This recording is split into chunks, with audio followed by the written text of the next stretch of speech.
ఇంకొకటి సార్, చంద్రబాబు నాయుడు గారు అంటే గతంలో ఏదైతే జగనన్న భూరక్షణ చట్టం అనేది ఒకటి తీసుకొచ్చారో దానికి సంబంధించి భూములకు సంబంధించిన సర్వేని కూడా చేపట్టారు.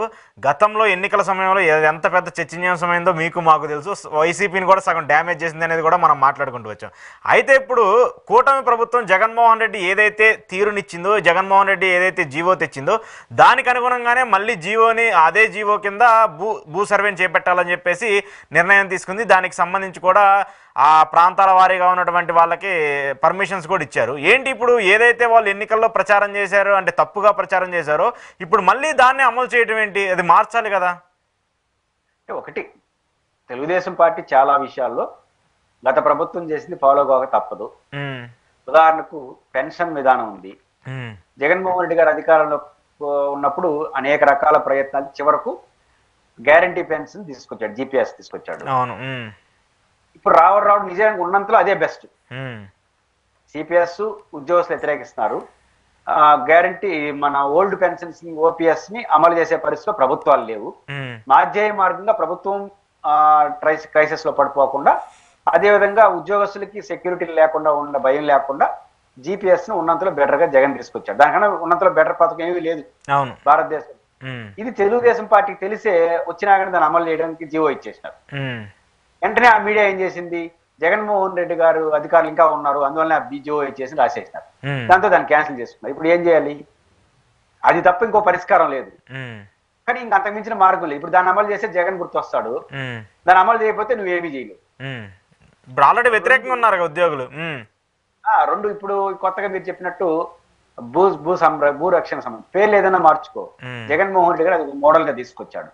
కానీ జగన్మోహన్ రెడ్డి గారు మోడల్ తీసుకుంటే దాన్ని మౌనంగానే ఉండరు, దానికి విపరీతంగా వ్యతిరేకించారు. అయితే వాళ్ళు ఆడ ఎక్కడ అంటే ల్యాండ్ సీలింగ్, దాంట్లో ల్యాండ్ సీలింగ్ యాక్ట్ కి జగనన్న సమగ్ర భూ సర్వే కానీ, అదేవిధంగా పట్టాదార పాస్ పుస్తకాల పైన నిజానికి అది ల్యాండ్ టైటిల్ యాక్ట్ కి ఆ ఫోటోకి సంబంధం లేదు. ఈ జగనన్న సర్వేలో సంబంధించినంత వరకు రాళ్ల పైన జగనన్న సర్వే అని రాయాల్సిందని ల్యాండ్ యాక్ట్ సంబంధం లేదు. ఆ రాసిన పేరు పాస్బుక్ అనేది సెంటిమెంట్, దాంట్లో జగన్ ఫోటో వేసేసరికి ల్యాండ్ టైటిల్ దానికి అంటగడే ఎవరికైనా భయం వచ్చేసింది. అంటే వీళ్ళు చేసిన వ్యవహార శైలి వల్ల ఇదేదో బాగుంది, కొట్టేస్తే ఒక పని అయిపోతుందని ఈ ల్యాండ్ టైటిల్ యాక్ట్ కి సంబంధం లేని ఫోటోని తీసుకొచ్చి పెట్టేసి ఇదే ల్యాండ్ టైటిల్ యాక్ట్ దీన్ని రద్దు చేస్తామని చెప్పారు. రావడం రద్దు చేసినారు, మళ్ళీ దాన్ని మొదలెడతారు. ఎందుకంటే అది తప్ప ఇంకో పరిష్కారం లేదు. అది అద్దెతే 0.5%, 2% మనకు వచ్చే ఇన్సెంటివ్ కూడా పోతాయి కేంద్ర ప్రభుత్వం. కాబట్టి జగన్మోహన్ రెడ్డి గారు చాలా విషయాల్లో, అది ల్యాండ్ టైటిల్ యాక్ట్ కావచ్చు, అదేదో కొన్ని స్కూల్ కి సంబంధించి కావచ్చు, ఉద్యోగస్తుల భవిష్యత్తుని సంబంధించి ఉన్నంతలో బెస్ట్ తీసుకొచ్చాడు. ఆ బెస్ట్ ని అంగీకరించే పరిస్థితి ఆ రోజు లేదు రాజకీయాల కోసం. ఈ రోజు యాజిటీస్ గా అమలు చేస్తే చెడ్డ పేరు వస్తుంది. అంటే పేర్లు మార్చి కొన్ని వాయిదాలు వేసి కొన్ని చేయడం అనేది ఇప్పుడు ఈ ప్రభుత్వానికి ఒక ఇబ్బందిగా మారింది. వాళ్ళు అటు ఇటుకి దాన్ని అమలు చేయడం తప్ప ఇంకొక పరిష్కారం వాళ్ళకి లేదు. కాదు సార్, నాకు అర్థం కాని పాయింట్ ఏంటంటే, ఇంత ప్రక్రియ అంటే జగన్మోహన్ రెడ్డి తీసుకొచ్చినటువంటి మళ్ళీ అవే స్కీముల్ని అవే వాటిని ఇంత క్లియర్గా అమలు చేస్తూ ఉన్న ప్రభుత్వం కూడా ఎందుకు వైసీపీ మాట్లాడలేదు? ఇప్పుడు ఈ జగనన్న భూ సర్వే అనేది ఇప్పుడు ఇష్యూ కావచ్చు, గతంలో ఇది చాలా పెద్ద ఇష్యూ.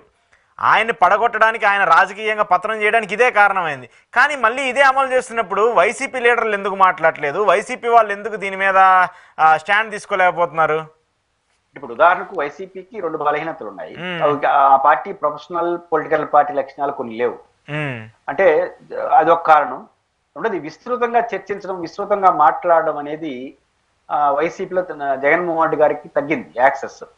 నువ్వు 10 మందితో మాట్లాడితే 10 రకాల అభిప్రాయాలు వస్తాయి. ది బెస్ట్ ఆయన ఛాయిస్ ఎంచుకోవచ్చు. మనకు తెలుగుదేశం పార్టీ అధికారంకి వచ్చి 6 నెలలు అవుతాం, అప్పుడే మీరు మంత్రివర్గంలో మార్పులంట ఇట్లా చర్చ నడుస్తా ఉంది. ఎందుకంటే చంద్రబాబు గారిలో ఎన్ని విమర్శలు ఉన్నాయి, ఆయనకు ఒక మంచి లక్షణం ఉంది, ఎప్పటికప్పుడు ఫీడ్బ్యాక్ తెచ్చుకుంటాడు. మీకు గుర్తుంటే వాలంటీర్ల పైన అంత తీవ్రంగా విమర్శలు చేసినారా? అవును. అదే చంద్రబాబు నాయుడు గారు వెంటనే నేను కొనసాగించడం 10,000 ఇస్తాడు. ఇవ్వడానికి కూడా ఆయన తెలుసు. ఎందుకన్నాడు? వాలంటీర్లను టార్గెట్ చేస్తే నష్టం వస్తుందని ఆయన నమ్మినాడు. నమ్మిన వెంటనే వైఖరి మార్చుకునేసి ఒక అబద్ధంగా చెప్పడానికి ట్రై చేసినారు. దీంట్లో నాకు చంద్రబాబు గారు నచ్చింది ఏంటంటే, వాలంటీర్ల పైన మన వైఖరి వల్ల మనకు నష్టం వచ్చేటువంటి గుర్తించాడు, నెక్స్ట్ స్టెప్ తీసుకున్నాడు. అవును. జగన్మోహన్ రెడ్డి గారికి వచ్చే సమస్య ఏంటంటే, ఆయన చుట్టూ కొంతమంది ఉంటారు, వాళ్ళు చెప్పింది ఆయనకి ఎవరికైనా మీకైనా చెప్పింది సమాచారం బట్టి ఇన్ఫర్మేషన్ తీసుకుంటారు, అవును. దాంట్లో బెస్ట్ ఎంచుకుంటారు. ఉమ్, ఇప్పుడు సమగ్ర భూ చట్టంలో కానీ ఇంకా పాస్ పుస్తకంలో ఆయన ఫోటో వేసుకున్నారు. ఉమ్, నిజానికి ఒక గొప్ప విషయం ఏంటంటే, నేను విలేజ్ లో ఉంటాను కాబట్టి ఒక సర్వే చేయాలంటే తల ప్రాణం తోకొస్తుంది. మనం డబ్బు కట్టాలి, ఆ విఆర్ఓ ఎవరికో లంచం ఇవ్వాలి, ఆయన వాడు 2 నెలలకు వస్తాడు. ఇప్పుడు ప్రభుత్వమే డబ్బు కట్టకుండా, రూపాయి కట్టకుండా మన ఇంటికి వచ్చి వాళ్ళే సర్వే చేసి వాళ్ళే పట్టాలు ఇచ్చి మన సర్వే నెంబర్ చేసి రాళ్ళు దాయేసిపోతున్నది ఒక విప్లవాత్మక నిర్ణయం. ఉమ్. ఇంత గొప్ప నిర్ణయం తీసుకున్నాం కదా జగన్ గారు, అందులో మీ ఫోటో వేస్తే హర్షిస్తారని చెప్పినట్టుంటారు. బాగుంది ఆ, అంటే ఆయనకి తెలియదు కదా. అదే. కానీ ఇప్పుడు ఆయన 100 మందితో మాట్లాడుంటే అన్న ఇది రాంగ్ గడ వెళ్తుంది అని ఇంకొక 4 సమాచారాలు చెప్పి 2 బేరేజ్ వేసుకుంటాడు, కరెక్ట్ డెసిషన్ తీసుకుంటాడు. ఓకే. అందులో జగన్మోహన్ రెడ్డి గారు విస్తృతంగా మాట్లాడకపోవడం వల్ల వచ్చిన సమస్య వాళ్ళ గతంలో వైఫల్యం. ఇంకా ఇప్పుడు అన్ని అర్థం అవుతాయి, ఎందుకంటే ఇంకా గట్టిగా వస్తున్నాడు. రెండోది జగన్ గారు చేసింది మళ్ళీ చేస్తున్నారు కాబట్టి ఖచ్చితంగా జగన్ గారు గతంలో చేసినవన్నీ మళ్ళీ వస్తాయి. ఇప్పుడు ఆయన ఆయన దాని మీద కూడా వ్యతిరేకిస్తూ వస్తున్నారు చాలా మంది. మీరు మాట్లాడాలి, మీరు చెప్పాలని చెప్పి పోస్టర్లో పెట్టి మరీ నినాదాలు చేస్తున్నటువంటి పరిస్థితి అయిపోయింది ఇప్పుడు గ్రామాల్లో కానీ విలేజెస్ లో కానీ చాలా చోట్ల. లేదు, జగన్మోహన్ రెడ్డి గారు ఇప్పుడు రెగ్యులర్ గా మాట్లాడుతున్నాడు. గతంలో మాట్లాడలేదనేది నిజం, కానీ ఇప్పుడు అన్నిట్లో సావధానంగా ప్రెస్ మీట్లు పెట్టి ఎఫెక్టివ్ గా మాట్లాడుతున్నాడు కదా. ఆఫ్టర్ ఓటమి తర్వాత ఆయన బాగా మాట్లాడు, యాక్సెస్ ఇస్తున్నాడు ఇంకా కిందకి.